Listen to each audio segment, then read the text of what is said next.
Olá, meu nome é Anne, sou professora adjunta da UERJ e essa foi uma aula que eu dei no simpósio de nutrição do Instituto Nacional de Cardiologia e eu estou gravando aqui para vocês, para todo mundo ter acesso ao material, que eu discuto esse novo olhar do tratamento do paciente obeso, que é a mudança de comportamento. Então, vamos lá. O paciente com excesso de peso, ele é alvo fácil, né? Então, existem uma série de livros, perfis em redes sociais que ditam o como comer e o que o paciente deve comer. Então, tem livro para todos os gostos. A cura alcalina, dieta do tipo sanguíneo, dieta metabólica, a dieta do abdômen, tem até dieta de médico francês que perdeu o seu direito de exercer a medicina na França e vem aqui para o Brasil importunar nós brasileiros com a dieta de Dukan. Bem, todos esses livros são crendices que ditam o que comer e como comer. São teorias não científicas com referências baseadas em referências totalmente aleatórias. Isso se dá muito que, se a gente voltar na história, nos ajuda a entender um pouquinho do presente. Eu não sei se vocês sabem, mas esse indivíduo, em 1864, ele foi o primeiro prescritor, né?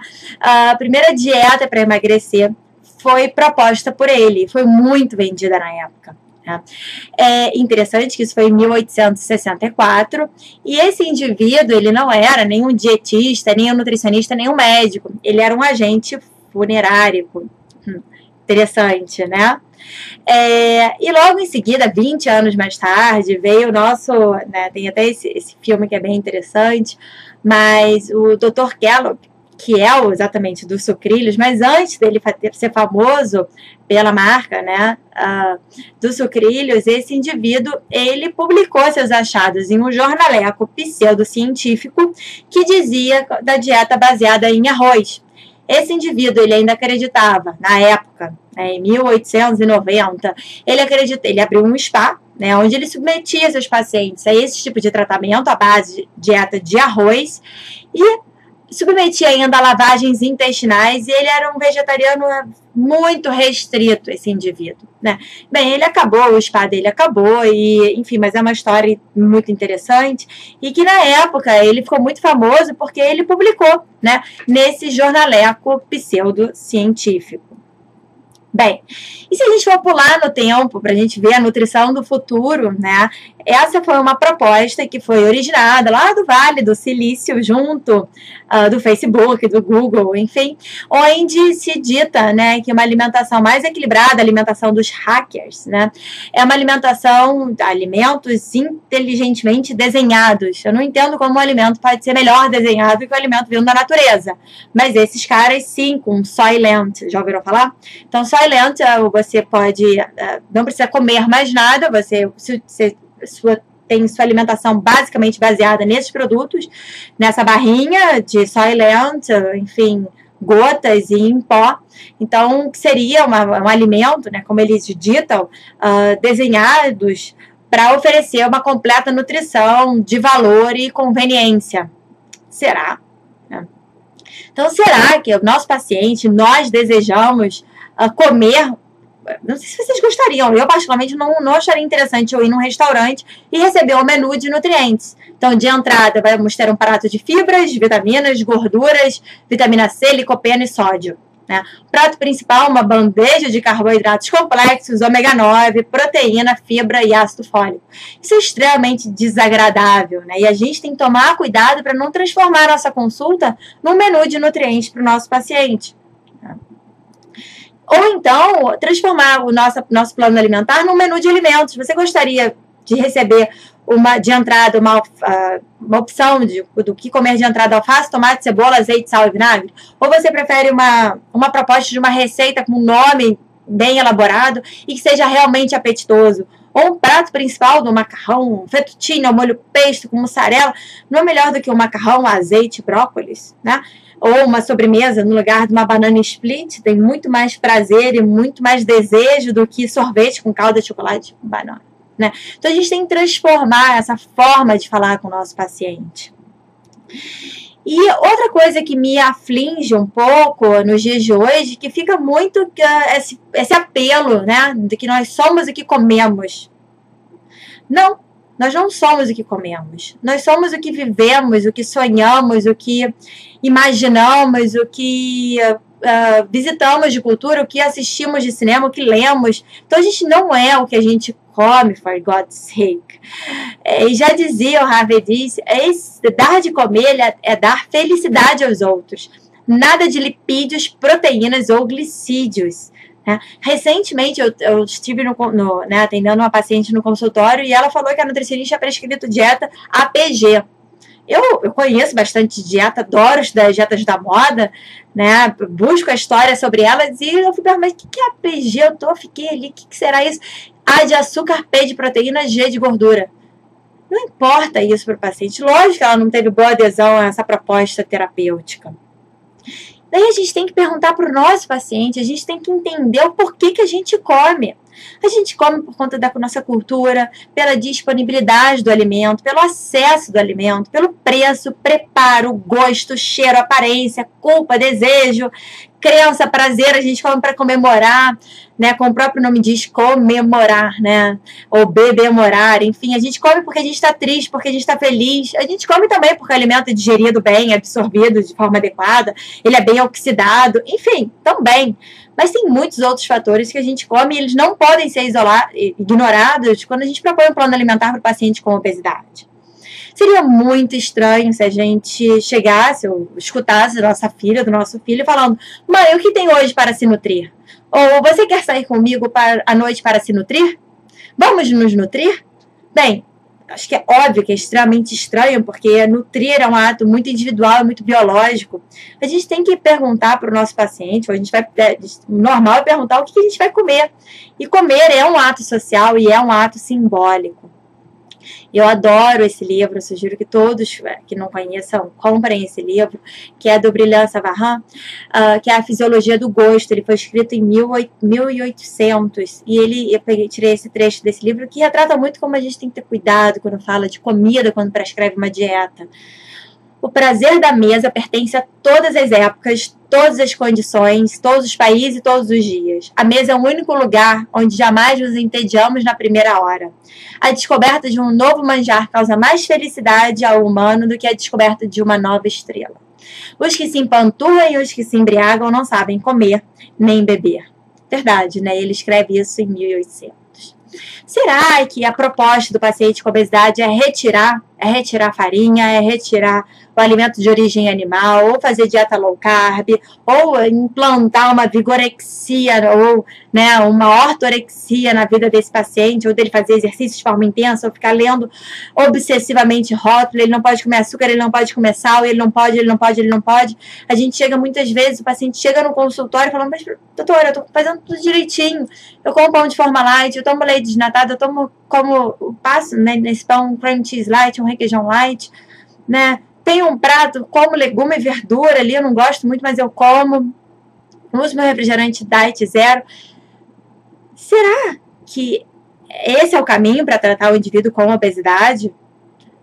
Não só tem problemas de informação aqui, de conhecimento inadequado dos princípios da nutrição. A gente sabe que o cream cheese light tem mais gordura do que alguns queijos amarelos e que não é queijo, assim, não é comida de verdade, né?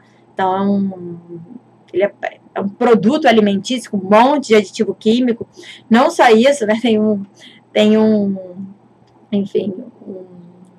um chefe de cozinha que fala que ele confia mais nas vacas do que nos químicos, e por isso que ele prefere manteiga à margarina. Acho que a gente tem que pensar mais ou menos por aí quando a gente cuida, né, do nosso paciente.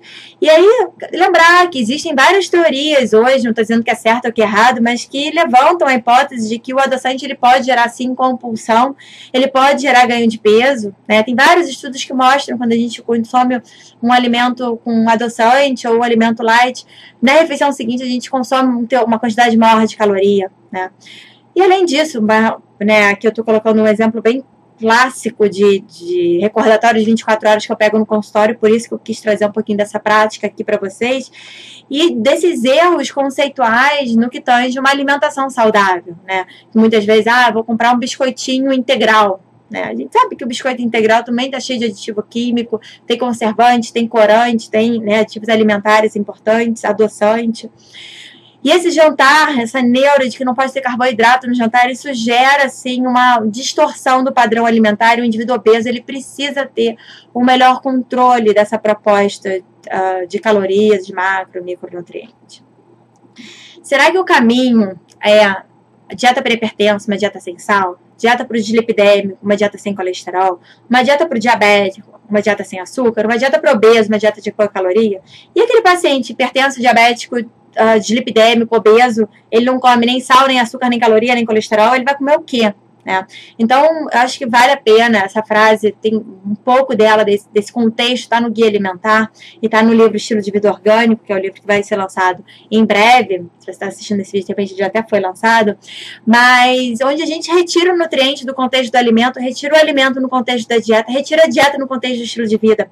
E o que a literatura prova hoje é que o efeito de nutrientes individuais tem se mostrado progressivamente insuficiente para explicar a relação entre alimentação e saúde. Então, não é o colesterol, não é o sal, não é o açúcar, é o todo. E é isso que a gente tem que olhar para o paciente obeso. Tá? Então, dietas prontas, dietas de gaveta, dietas da moda, elas não fornecem calorias suficientes, elas são restritas, elas são desbalanceadas, elas levam o efeito sanfona, não mudam o comportamento alimentar e não mudam o padrão. São dietas que são feitas normalmente por 1, 2, 3, no mais um mês. E depois o paciente volta ao padrão antigo e ganha o peso de novo. Então, essas dietas são insustentáveis. Mas, Anne, funciona? Sim, funciona durante um período. Mas o que a literatura mostra, pelo menos em estudos animais, tem alguns em humanos também, mas eu quis trazer esse, que foi um estudo feito com um grupo da UERJ, publicado na PLOS ONE, em 2012, que é o problema do ciclo de peso. Né? Ele foi feito no modelo animal, do C5-PLEC6, e ele induzia excesso de peso nesses ratinhos com uma dieta high fat, high sucrose, né? Uma dieta, enfim, de cafeteria, uma dieta do consumo, né? Uma alimentação mais ocidental. E o que eles viram é que cada vez que o ratinho ele sofria esse ciclo de peso, esse efeito sanfona, ele ganhava, perdia peso, ele fazia a dieta, parava de fazer a dieta, né? Fazia dieta alta em açúcar, depois voltava para a dieta padrão. Cada vez que ele fazia esse ciclo de peso, mais difícil era ele perder peso. Isso a gente vê na prática. E pior, esse indivíduo ele ficava mais inflamado. Esse ratinho ele ficava mais inflamado. Então, foi dosado fator de necrose tumoral, interleucina, enfim, uma série de marcadores. E o que viu é que esse animal, ao longo do tempo, ele vai ficando cada vez mais inflamado, né? E com isso, ficando mais difícil para perder peso. Esse é um trabalho que eu acho que é interessante, só para a gente parar para pensar sobre o tratamento do indivíduo obeso, que será que a obesidade é uma doença ou será que a obesidade é uma adaptação biológica? Tá? Então, imagina nossa sociedade, uma sociedade dependente de computador, privada de sono, fisicamente inativa, cronicamente estressada e tem uma abundância de comida. Será que essa obesidade não é uma adaptação a essa condição do meio? Né? Então, o nosso cenário hoje é de uma população, né, mais de 50% da população brasileira com excesso de peso, mais de 60% da população americana com excesso de peso, e o que se deseja eu quero emagrecer. Né? Só que é um cenário, né, da população precisando de opções práticas, né, precisando de praticidade, com falta de tempo, uma população mais ansiosa, estressada, insatisfeita, que não cozinha, que não se planeja, com excesso de informação, distraída ao comer, televisão, mídia, rede social e alta exposição ao marketing, né? E que esse marketing, sabendo de tudo isso, né, a indústria de alimentos, sabendo de tudo isso, ela começa a propor cada vez mais produtos alimentícios de fácil acesso, de baixo custo, práticos, né? Então, refeições práticas para consumo. E, além disso, ainda tem uma indústria pesada, né? Indústria alimentar pesada, que começa a puxar para os alimentos mais diet, mais light, enfim, com esse apelo para o indivíduo com obesidade. né? E isso faz com que cada vez mais se consuma alimentos altamente processados.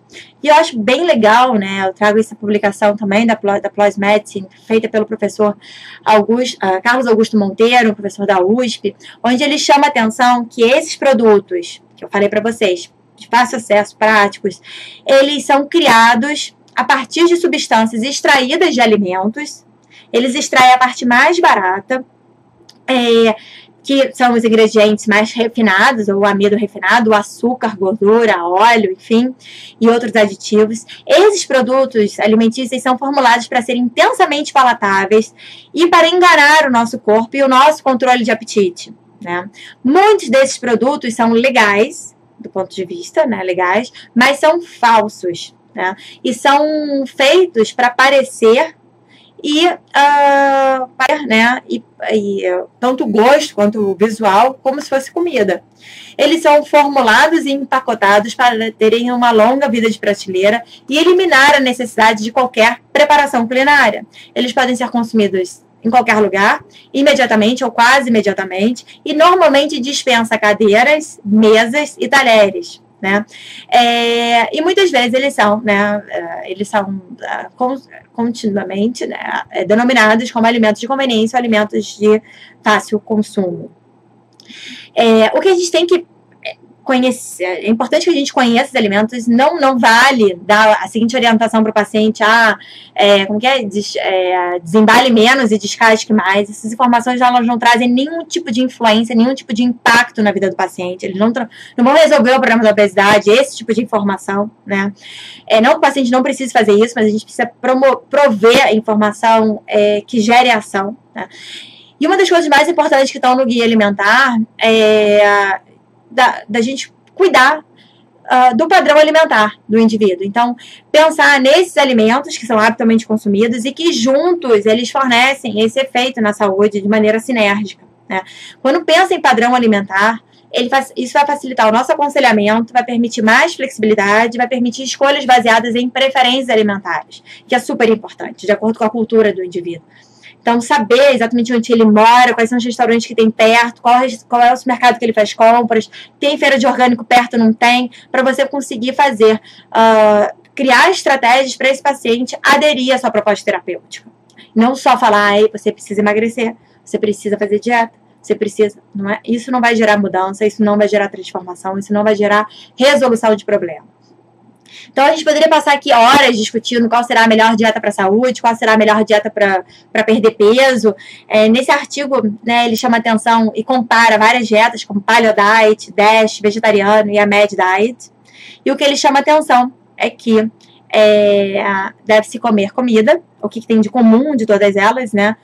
Não muita, e principalmente plantas, né? Então, que é a plant-based diet. Acho que a gente tem que promover, não é vegetarianismo, o paciente tem que respeitar a cultura dele, mas promover uma dieta mais baseada em plantas.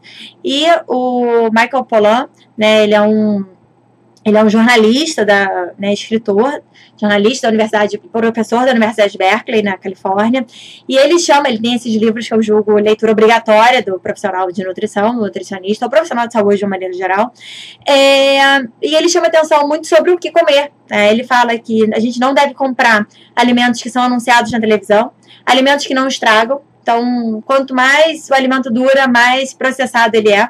Então, a gente não deve consumir esses alimentos. Alimentos que estejam fingindo ser, que não é, requeijão não é queijo, margarina não é manteiga, né? Então a gente não deve comprar esse tipo de alimento. Produtos alimentícios que tenham no nome light ou baixo teor de gorduras ou sem gorduras, a gente não deve consumir, e porque eles vão ser menos whole, né, menos integrais, e produtos alimentícios com mais de 5 ingredientes a gente também não deve consumir. O próprio Guia Alimentar chama a atenção de todos esses conceitos, ele cita muito esse autor no próprio Guia Alimentar, e além disso, o Guia Alimentar ele chama a atenção de alguns outros fatores relacionados ao ato de comer, ou à comensalidade, né, que é no capítulo 4 do Guia. Então ele fala sobre a importância de comer em ambientes apropriados, comer com atenção plena, comer em companhia e planejar o seu tempo para fazer as refeições, né? Não comer em 3 minutos, em 5 minutos, ter um tempo para você fazer a refeição. E a gente falou do que comer, do como comer, e outro ponto importante que é o como fazer, né? Então, essa publicação ela é genial. Ela diz, né, foi publicado no Public Health and Nutrition, e ela diz que o nosso guia alimentar da população brasileira, que foi publicado em dezembro de 2014, é um guia alimentar que foi escrito para nutrir a humanidade e o planeta, né? Então, e uma das coisas mais importantes que ele chama a atenção nessa publicação é sobre a importância de desenvolver, exercitar e compartilhar habilidades culinárias. E quanto mais a gente enfraquece essa transmissão de habilidades culinárias de geração em geração, mais a gente favorece o consumo de alimentos ultraprocessados. Então, aproveito para recomendar aqui também uma série para vocês, que é do Cooked, que é do Michael Pollan, que tá no Netflix. Também genial, e aí você vai comer pão, porque nessa série ele super discute que não, né, a questão do glúten como sendo um vilão, mas não é exatamente o objetivo da gente discutir aqui, mas vamos lá. Então, o que comer, como fazer, então são 3, consegue fazer isso só o profissional nutricionista. Porque nem endócrino, nem, enfim, cardiologista em geral tem formação suficiente para discutir sobre esses 3 aspectos. Trabalhar a questão do estilo de vida. Por que eu estou falando isso? Porque muita gente, né, a gente adora pegar dietas que aparecem, que são testadas no mundo, né, e logo vai para a mídia falando, dieta do Mediterrâneo, a gente tem que comer mais azeite, tem que comer mais castanha, porque isso diminui a mortalidade. Eu acho que uma coisa legal da gente parar para pensar, é realmente verdade, a gente tem que comer castanha sim, como parte do hábito alimentar, normal, mas que não é a dieta do Mediterrâneo, né? O que faz com que a população do Mediterrâneo morra menos por doença cardiovascular e tenha maior longevidade é o estilo de vida da população, que mora banhados pelo mar Mediterrâneo. Então, é uma região que você tem exercício físico, você vê que a base da pirâmide não é carboidrato, não são os pães, não são os cereais. É você fazer as refeições na mesa, é o adequado convívio, é o descanso, é a siesta que essa população faz, é consumir alimentos eco-friendly, né, alimentos regionais. Então, tudo isso é importante no que tange ao cuidado do indivíduo com obesidade. E aí eu trouxe essa chave só para a gente quebrar aqui um pouquinho, que, mestre, qual é o segredo da longevidade? Que a gente sabe que a população japonesa é a população mais longeva do mundo, e o mestre responde bem simples, basta comer a metade, andar o dobro e rir o triplo. Ou seja, tem muita coisa que a gente tem que discutir, tem que abordar nesse paciente, que não só as quantidades, não só o VET, né, ou qual é a caloria, se eu vou prescrever 1.300, 1.400 ou 1.500 calorias para esse indivíduo. E aí que vai ser importante a gente pensar nesse indivíduo como um todo, né? Tem alguns autores que defendem os 4 primary foods, que são alimentos que são alimentos importantes primários para serem tocados e serem discutidos com o paciente. Um deles é o relacionamento, o segundo é a atividade física, o segundo é a carreira e o quarto, relacionamento, espiritualidade, carreira e atividade física. Se esses 4 primary foods eles não estejam bem equilibrados, dificilmente a gente vai conseguir reverter ou fazer mudanças de comportamento. Então, a pessoa com um relacionamento conturbado, com insatisfação na carreira, de alguma forma isso vai ser descontado na alimentação. Tá? Então, quando a gente pensa na mudança de estilo de vida do indivíduo com obesidade, a gente visa, sim, a alimentação equilibrada, visa a mudança de comportamento, visa o cuidado da saúde emocional, da saúde mental, como que está o padrão do sono desse indivíduo, como que estão essas queixas emocionais, se é uma pessoa muito ansiosa, se não é, né? Obviamente, conhecer a saúde física, a saúde digestiva dele, então, se existem algumas comorbidades presentes, se existe desbiose, alguma alteração super comum, né? Isso gera também desconforto, se existir menor adesão ao plano. Como que tá, se faz ou não exercício físico, óbvio, porque é um dos 3 pilares do tratamento do indivíduo com obesidade, a realização do exercício físico. E como que tá essa questão da satisfação e equilíbrio, de que forma que esse indivíduo equilibra as atividades de vida dele, né? Das atividades obrigatórias, atividades produtivas, com as atividades de rotina, com as atividades de lazer. Se não tiver muito bem equilibrado essas atividades, você não vai ter, né, não vai trazer benefício para não vai trazer transformação na vida desse indivíduo. Tá? Então, eu queria que vocês parassem para, né, olhar essa imagem e entender que o paciente que chega com obesidade, com excesso de peso, ele tem, né, imagina uma pessoa cheia de mala, né, então ela tem muita história. Ela tem muita história, ela tentou muitas vezes fazer várias dietas, ela tem vários médicos que falam no ouvido que ela tem que emagrecer. Tem paciente que não consultório para mim e fala, eu preciso emagrecer, doutora, porque quando eu emagrecer eu vou poder voltar no meu médico, porque ele, enquanto eu não emagrecer, ele vai brigar comigo. Então, o caminho não é esse. Então, a gente tem que escutar, conhecer, saber a história de vida desse indivíduo. Então, saber que dentro do Guideline de Obesidade, foi publicado em julho de 2016, então tem a questão todo do planejamento da alimentação, da questão da atividade física. A questão da alimentação é muito importante, que ela seja individualizada, baseada em preferências culturais e pessoais, tá? Ou seja, dieta de gaveta, que eu já falei, lógico, óbvio que não funciona. E a questão do comportamento, que é o que a gente vai trabalhar, e o nosso foco, que a gente já vem falando. Então, existem muitas ferramentas, muitas estratégias para mudança de comportamento. Então, a gente já falou do como comer, do como fazer, o que comer em relação às escolhas alimentares, o cuidado do estilo de vida, ensinar práticas de manejo de estresse, melhorar a qualidade do sono. Enfim, a gente tem uma série de cuidados hoje para que esse paciente minimize essa fonte de estresse. E, além disso, algumas outras ferramentas, como a terapia cognitiva comportamental, comer intuitivo, comer com atenção plena, entrevista motivacional e até mesmo algumas ferramentas de health coaching. Eu vou mostrar para vocês algumas, mas é muito grande, são muitas ferramentas que a gente pode lançar mão, além de uma dieta com 1.200 calorias para paciente com obesidade. Então, em primeiro lugar, e através do cuidado, através de uma entrevista motivacional, a gente pode ter uma conversa que faça que o paciente se movimente em direção à mudança, né? E não falte a próxima consulta. E com isso, para a gente ter essa conversa, a gente precisa saber em que estágio de mudança o paciente está. Então, existem 6 estágios de mudança: pré-contemplação, contemplação, preparação, ação, manutenção e a recaída. Então, aquele paciente, às vezes, chega no consultório, tudo que você fala para ele fala, eu não vou conseguir. Esse paciente, ele não está pronto para mudar ainda. Então, o meu discurso para ele vai ter que ser muito mais no balanço decisório, avaliar quais são os fatores que em prol da mudança, quais são as barreiras, do que jogar um monte de suplemento, um monte de restrições na vida dele. Tá? Uma outra estratégia legal eu estou pincelando só as estratégias aqui, tem vários vídeos aqui no canal que vocês podem buscar um pouco mais informação sobre essas estratégias, mas uma delas é a terapia cognitiva comportamental, a terapia de esquema. Então, a gente vê, por exemplo, esse bolo de chocolate que vocês estão vendo aí na imagem. Tá? Eu posso ter vários tipos de pensamento. Eu posso ter um pensamento do tipo, poxa, esse bolo está na minha frente, eu já comi tudo o que eu deveria ou o que eu não deveria. Eu me sinto culpada e me sinto frustrada, e daí eu pego esse bolo e como compulsivamente. Ou então, eu posso pensar do tipo, eu tô tão mal, meu dia foi tão estressante hoje, meu paciente não teve um bom resultado, ou o meu trabalho não foi legal, foi um monte de gente demitida, sei lá, o que você pensa. Gera tristeza, gera ansiedade, você vai lá e come voraz o bolo. Ou então, esse bolo, você pode ter uma sensação de que ele parece bom, ele parece apetitoso, eu tô com vontade, eu quero um pedaço, eu como esse pedaço moderadamente e me sinto feliz. Ou então, eu não preciso comer esse bolo agora, eu vou almoçar dentro de 1 hora e você decide não comer o bolo.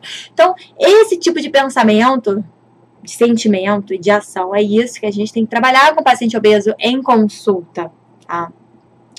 Uma outra estratégia, ferramenta, é trabalhar com os princípios do comer intuitivo, né? De você comer de acordo com as sensações de fome e saciedade. E eu vou falar uma coisa pra vocês, vão ficar meio... Mas existe uma teoria que a gente aprende na faculdade, que a gente deve comer de 3 em 3 horas e que é muito importante fazer pequenos lanches. Será? Será que eu tenho que comer mesmo sem fome?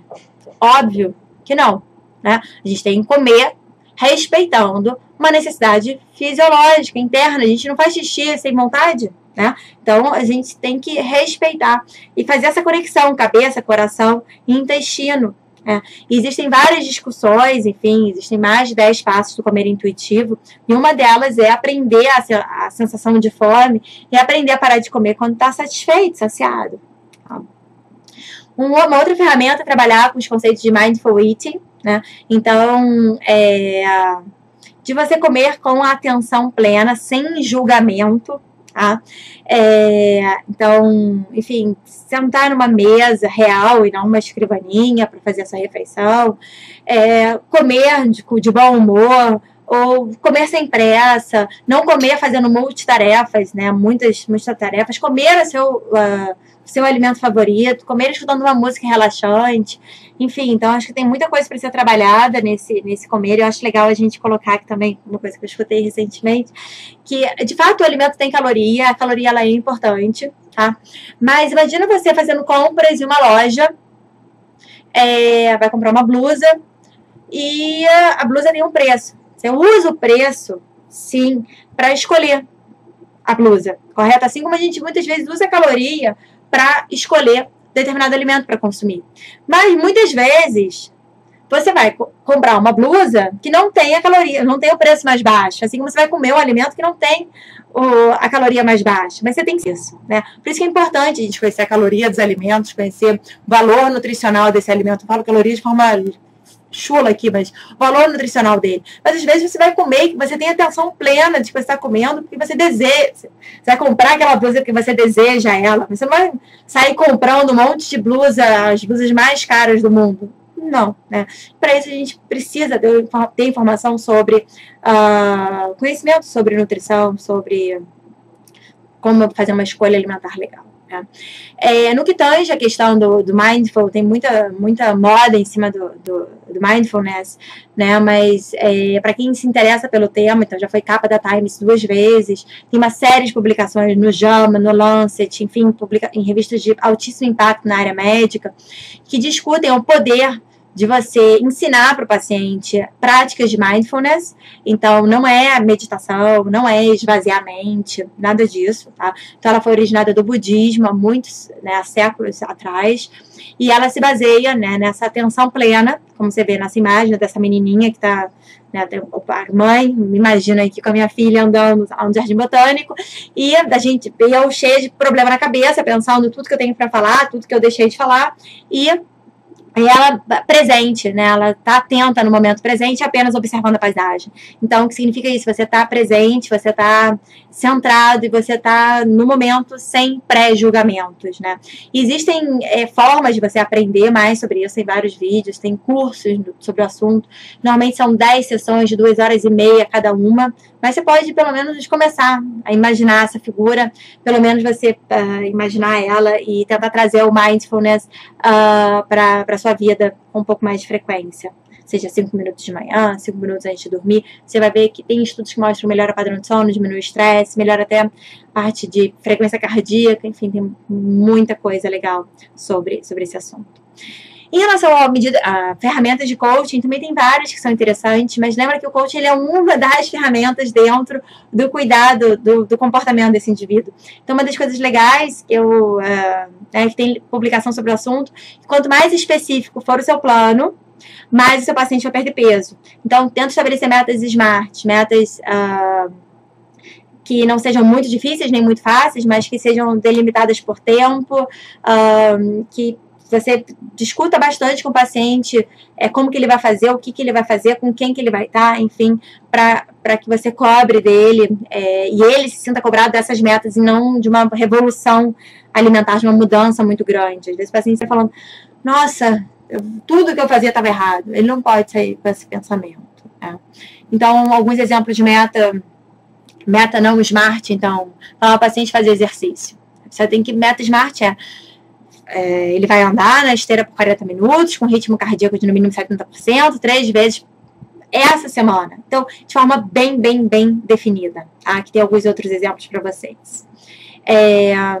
E aí, quando a gente pensa em mudança de comportamento, tentar trabalhar, saber o que está gerando aqui na imagem de baixo, né? O sujeito, ele está chateado, ele vai na cafeteria, ele vai e aí toma um café e come um pão de queijo e encontra com os amigos para conversar. De que forma que ele pode quebrar esse ciclo dessa rotina?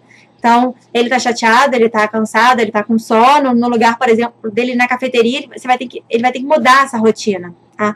Então, identificar a rotina que está gerando esse comportamento para ele mudar. Então, aqui no lugar dele na cafeteria, ele vai na mesa do amigo e ele se distrai, ele conversa um pouco e volta para a mesa dele. Tá? Então, é uma forma de você trabalhar com mudança de hábitos, isolar essa rotina e tentar transformar, mudar, substituir essa rotina por outra. E eu ressalto aqui que se o paciente tem hábito de comer um bolo de chocolate à tarde, não adianta você falar para ele que ele tem que comer, sei lá, palitinhos de cenoura. O caminho não é esse. É tentar mudar a rotina, tirando o papel da alimentação, porque provavelmente não é fome que ele precisa fazer. Nesse caso, era uma distração. Então, aqui já minhas mensagens finais, menos de 20% da população está preparada para entrar em ação. Tá? Conhecimento não é suficiente. 70% dos pacientes gostariam, por exemplo, de parar de fumar e não param. Então, existe um abismo. Conhecimento é responsável por 15%, habilidade é responsável por 25%, e o que o paciente precisa é de atitude, e você tem que estimular ele a ter mais atitude, criar metas junto dele, para você conseguir transformar. Então, o caminho entre conhecimento e comportamento é longo. Portanto, não basta informar, transmitir conhecimento ou ensinar nutrição no consultório. Quando queremos mudar o comportamento, devemos estar preocupados com os pensamentos dos indivíduos e acessar suas percepções minuciosamente. A mudança de comportamento, ela é preciso na consulta do nutricionista para fazer com que ele seja, para você conseguir alinhar, né, a prescrição ao aconselhamento. Tem que ter uma abordagem mais inclusiva. Então, a saúde, ela depende, lógico, de comportamentos saudáveis e não de um determinado peso ou apenas seguir uma dieta. E para isso, você precisa também de mais habilidade de comunicação para poder ter uma influência maior junto da vida do seu paciente. Então, é importante que a gente saiba que o fator dietético, publicado, que ele é o principal fator, a hábito alimentar ruim, é o principal fator de risco de mortalidade. Mais do que fumo, mais do que pressão, mais do que o peso propriamente dito. Então, o que a gente tem que fazer é mudar o padrão alimentar, mudar o comportamento alimentar para que reduza e minimize esse principal fator de risco na vida da população obesa. Então, saber que mudança é um processo, não é um evento pontual, não é uma consulta que vai trazer transformação para o paciente. Então, eu deixo aqui vários contatos, né? Eu não sei de onde vocês estão assistindo esse vídeo, se é no Instagram, se é aqui, né, provavelmente no YouTube, mas se precisarem de qualquer coisa, me mandem um e-mail, acessem o site, tem vários cursos, livros sobre esse assunto de nutrição comportamental, dá uma busca lá, faz uma busca, e eu vou ficar muito feliz se essa aula tiver te ajudado de alguma forma. Deixe seu comentário aqui embaixo, ou algum material que você queira mais específico, me pede. Eu tô aqui para divulgar um pouco mais sobre a importância do cuidado do comportamento alimentar, para, de fato, a gente ter uma responsabilidade e tratar a obesidade de forma mais responsável. Obrigada.